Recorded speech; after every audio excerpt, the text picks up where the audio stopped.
Now, any further delays in starting an international peace conference in Syria could prove fatal, according to Russian Foreign Minister Sergei Lavrov.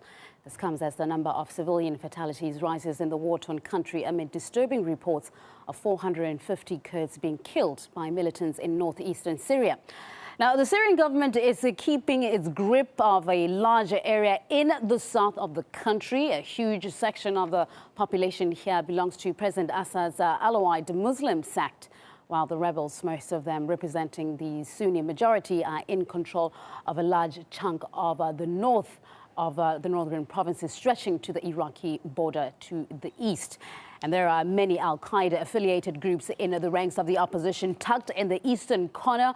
Here's the Syrian Kurdish minority enjoying a large degree of independence.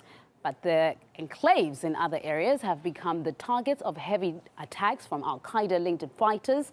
According to recent disturbing reports, 450 Kurdish civilians were massacred. And a week ago, jihadists captured 200 civilians from 2 Kurdish villages in Aleppo.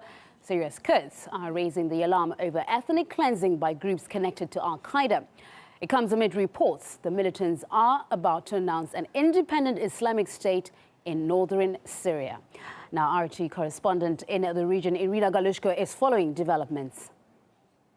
450 people, at least 120 of them children, were killed in cold blood by Al-Qaeda-affiliated militants. These are reports that we're getting from northeastern Syria, from the Kurdish villages and towns in the region. This is an incident to which Russian Foreign Minister Sergei Lavrov has alluded, and he said that, of course, this is also another sign that a political solution towards the crisis in Syria is absolutely needed as soon as possible. The pressure on Kurds is increasing from the likes of the Al-Nusra Front. We know that at least 200 people have been taken hostage, again, from various villages and towns.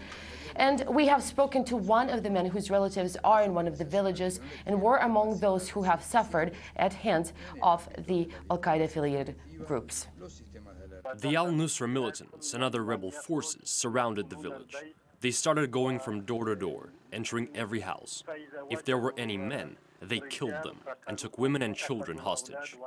The rebels came into the house of my cousin. He was at home, so they murdered him, took the women and children, and blew the house up.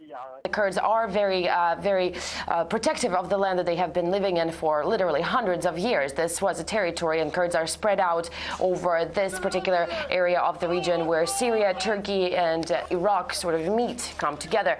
And they were actually very successful at pushing the extremist groups out of Syria over the past couple of months, as a matter of fact. And once the extremists realized that they are being essentially pushed out of this region, where coincidentally they envisioned creating their own state, the Al-Qaeda state, they have multiplied their efforts at essentially trying to reclaim this land, which never really belonged to them, and to sort of punish the Kurds. And that seems to be the way that they're going. This area are surrounded by Al-Nusra and these radical groups, and nobody from the Kurds are able to enter to this region because they are arresting people and kidnapping people. They are using so many excuses against the Kurds. That's Kurds. They are atheists according to them, and they are not real Muslims, and they are preventing us to establish a state. When I'm talking to opposition members, I'm talking to Syrian coalition's members,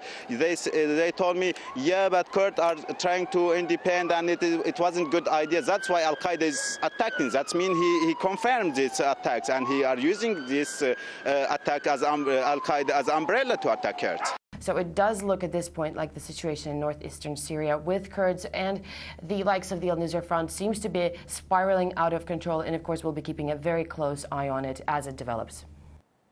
The Free Syrian Army insists it's only targeting specific Kurdish political parties, but the ethnic group says there's a wide-scale war against them. But there's likely to be international silence to the allegation of Kurdish genocide, according to German journalist Manuel Ochsenreiter, who's closely followed the Syrian conflict.